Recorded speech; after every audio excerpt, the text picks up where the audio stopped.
মাটির মানুষ জুয়েল ভাই। আমাদের গ্রামের দক্ষিণ পাড়ার জুয়েল ভাইকে চিনত না এমন মানুষ কমই ছিল, কিন্তু তাকে নিয়ে সবার মনে একটা খটকা ছিল। শিক্ষিত ছেলে, অথচ সারাদিন কেন যে ঘরের কোণে বসে কাদামাটি নিয়ে পড়ে থাকত তা কারও মাথায় ঢুকত না। জুয়েল ভাইয়ের এই কাদামাটির পাগলামি নিয়েই আজকের গল্প। শুরুর সেই দিনগুলো।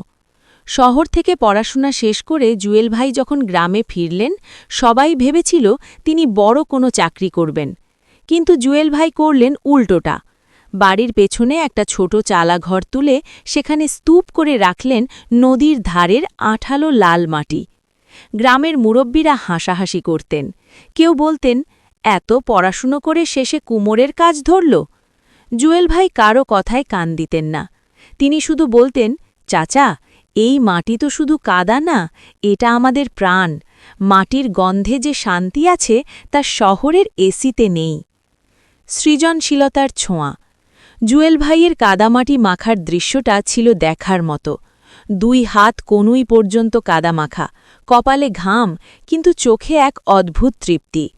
তিনি সাধারণ হাঁড়িপাতিল বানাতেন না, তিনি মাটি দিয়ে বানাতেন চমৎকার সব টেরাকোটা, লোকজ পুতুল আর আধুনিক ঘর সাজানোর শোপিস। মাঝে মাঝে আমি তার ঘরে গিয়ে বসতাম। তিনি বলতেন, জানিস, কাদামাটি হল মানুষের মনের মতো।